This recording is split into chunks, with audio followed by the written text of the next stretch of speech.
লোকের এত এঁঠো বাসন মাজছে তখন কিছু না, আর লালন বলে ওর মোজা কাচতে তোর যত প্রবলেম কেন? স্বার্থে ঘা লেগেছে বলে? আমি তো কাচবই বলেছিলাম। না, কাচবে না তুমি।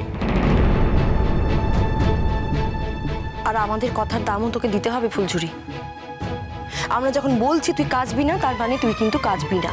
শোন ফুলঝুরি, আমরা যে কাজ বলবো তার বাইরে তুই কোনো কাজ করবি না।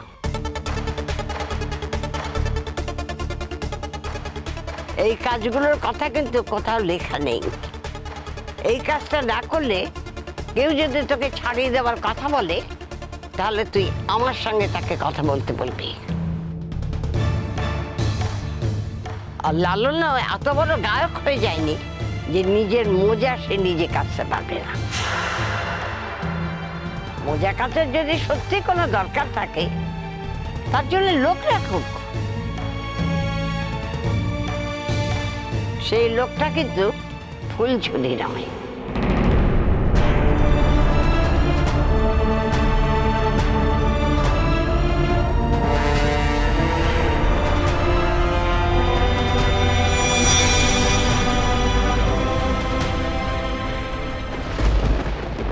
এই তো দেখছি হ্যাভ আর হ্যাভ নটদের লড়াই রে। সে তুই যাই বল না কেন, আমি কিন্তু এই হ্যাভ নটদের পাশে আছি সুপ্রকাশ। ওই মেয়েটিকে ওই দিন ওই মঞ্চে গান গাওয়ার সুযোগ করে দিলে মেয়েটি লালনের অপমানের একটা উত্তর দিতে পারবে। তোর এতে মনে হচ্ছে ব্যাপারটা একটু ছেলে মানুষ হয়ে যাচ্ছে। আমি বলছি এটা আমার ছেলে মানুষ হতে পারে, কিন্তু আমি ওই মেয়েটির জন্য এই ছেলে মানুষটা করবো। তুই প্লিজ এই কাজটা করে দে। তুই যাকে 2 মাস পর গান গাওয়ার সুযোগ করে দিতে পারিস, তাকে 2 মাস আগে নয় কেন? ওকে তো তার জন্য কোনো পেমেন্ট করতে হচ্ছে না, কোনো এক্সট্রা খরচ হচ্ছে না তোর। তুই ঠিকই বলেছিস। আসলে ব্যাপারটা কি বলতো, আমাদের প্রোগ্রামের জন্য না অনেকে মুখিয়ে থাকে, অনেকে তাকিয়ে থাকে আমাদের প্রোগ্রামের দিকে। একটা ব্র্যান্ড ভ্যালু আছে আমাদের, যে কাউকে আমরা লঞ্চ করি না। এই লালন ছেলেটির মধ্যে এই সম্ভাবনাগুলো ছিল, অনেকভাবে ওর গান শোনা হয়েছে, তারপরেই আমরা ফাইনালি ওর সাথে কন্ট্রাক্টটা করি না। এই মেয়েটির গলাতেও যথেষ্ট ভালো রিচ আছে, হয়তো এমনিতেই ওর হয়ে যেত, কিন্তু কি বলতো টাইমটা খুব শর্ট না। এত তাড়াতাড়ি নিয়ম টিয়ম সব টপকে কিভাবে আমি করব সেটাই ভাবছি। তোর পক্ষে যদি সম্ভব হয় আমাকে জানাস। তুই নিজে এসে যখন বলছিস সম্ভব তো আমায় করতেই হবে। থ্যাঙ্কস। আমার ছোটবেলার বন্ধুর কাছে এটুকু আবদার আমি করতেই পারি, কি বল? হ্যাঁ নিশ্চয়ই। দেখ আমি বুঝতে পারছি ঘাটা তো ঠিক কোন জায়গায় লেগেছে। ওকে, আমি ইমার্জেন্সি বেসিসে আমার ক্রিয়েটিভ টিমকে ডেকে এক্ষুনি শোনাচ্ছি। আর একটা কথা বলি তোকে, দেখ কস্টটা আমাদের কোম্পানির কাছে কোনো ফ্যাক্টর নয়। ও যদি গান গায় ও টাকা পাবে।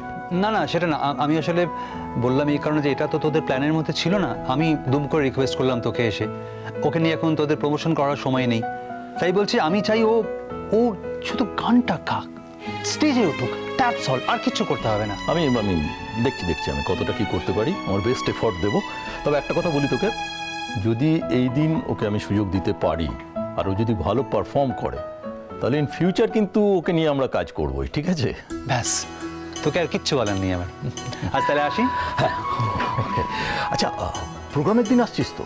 আসার তো 100 ভাগ ইচ্ছে আছে, কিন্তু কি জানিস সেলসম্যানের চাকরি, দুমদাম ছুটি নিলে কাজটাই চলে যেতে পারে।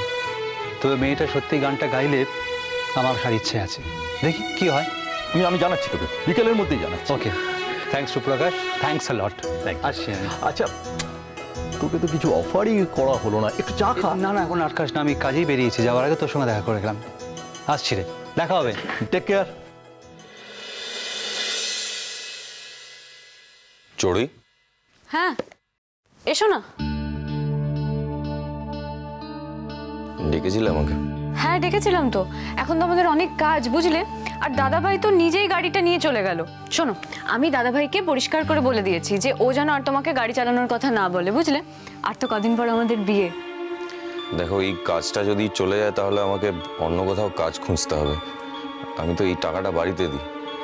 তোমার যদি প্রেস্টিজে লাগে যে আমি এই বাড়িতে গাড়ি চালাই, তাহলে আমি অন্য বাড়িতে গাড়ি চালাবো, কারণ এই টাকাটা আমার প্রয়োজন, এটা আমার সংসারের টাকা। দেখ ওই ফাংশন করে যা যা টাকা আসে তাতে আমার রেগুলার সংসার চলবে না চড়ি। তুমি টাকা নিয়ে তো কেন ভাবছো বলো তো? আমার বাবা মা দুজনেই চাকরি করে, আমার বাবার কাছে যথেষ্ট টাকা আছে। মানে তুমি কি বলতে চাইছো? তোমার বাবার প্রচুর টাকা আছে, উনি আমাকে হাত খরচা দেবেন, মানে এখানে গাড়ি চালিয়ে যেই টাকাটা পেতাম সেটা উনি এমনি এমনি আমাকে দেবেন, এটাই বলতে চাইছো তো? দেখো, টাকার জন্য তুমি গাড়ি চালাবে সেটাও তো হতে পারে না। চড়ুই, গাড়ি চালানোটা আমার কাছে কোনো ছোট কাজ না। ইনফ্যাক্ট আমার কাছে কোনো কাজই ছোট কাজ না। আচ্ছা ঠিক আছে, কিন্তু আমি একটা রিকোয়েস্ট করছি, প্লিজ শোনো। তুমি আমাকে 2 মাস সময় দাও প্লিজ। তার মধ্যে দেখো তোমার অনেক প্রোগ্রাম পাবে তুমি, আমি বলছি পাবে। আর তোমার তো ওই কন্ট্রাক্টটা আছে, ওই কন্ট্রাক্টের এক একটা প্রোগ্রাম থেকে তুমি যে টাকা পাবে তাতে তোমার অন্তত 3-4 মাস তো চলে যাবে খরচা। এটা তো তুমি এগ্রি করছো বলো? তাই প্লিজ তুমি টাকা নিয়ে তো ভেবো না, আমাদের তো অন্য অনেক কাজ আছে। কি কাজ? কি কাজ মানে? মা তো বলে দিয়েছে নতুন ফ্ল্যাট বাড়িটা তোমরা নিজেদের মতো গুছিয়ে নাও। মা যা যা ওই ফার্নিচারটা নিচের আছে অর্ডার করে দেবে, তারপর কদিনের মধ্যে সব চলে আসবে।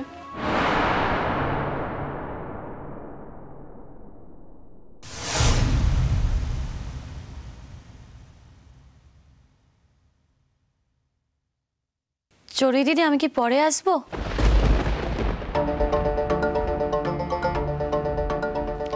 পরেই যখন আসবি তাহলে এখন এলি কেন? আমি আসলে জানতাম না যে তোমরা কথা বলছো।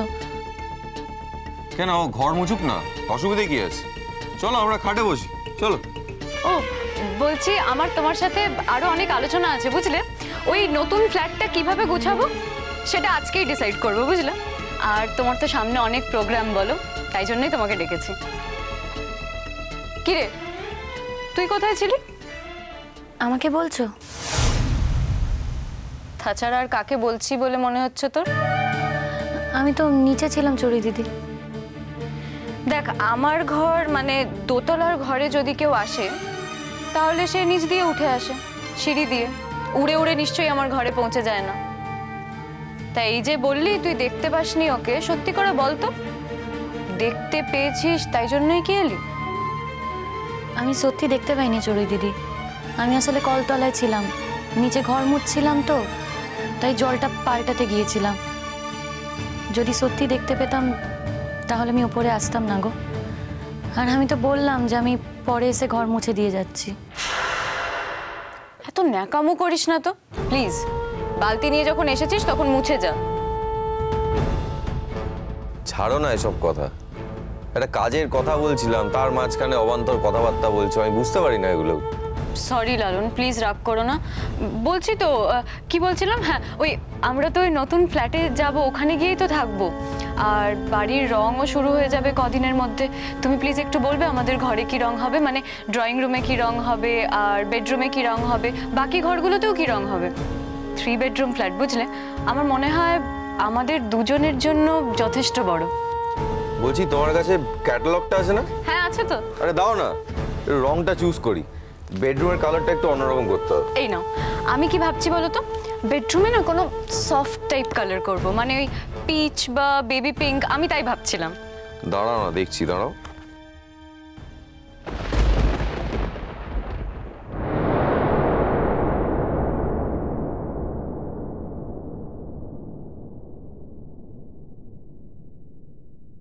এটাই তোমার শাস্তি ফুলঝুরি। সারা জীবন ধরে তুমি এখন চোখের জল ফেলবে। আমি তো ছেলে, আমার তো কাঁদতে নেই, আমার তো মুখে হাসি রাখতেই হবে সব সময়। আর সারা জীবন ধরে ভেতরে ভেতরে কাঁদালে তুমি আমাকে, তাই আমার অভিশাপে সারা জীবন তোমাকে চোখের জল ফেলে যেতে হবে। আমি তো অভিনয় করে বেরিয়ে যাব। আমি শুধু ভালো গান গাই না, আমি ভালো অভিনয়টাও করতে পারি। কেমন অভিনয় করছি ফুলঝুরি? কেমন লাগছে তোমার? বুঝতে পারছো? বুঝতে পারছো আমি সেই লালন? তুমি আমাকে বদলে দিয়েছো ফুলঝুরি, তুমি।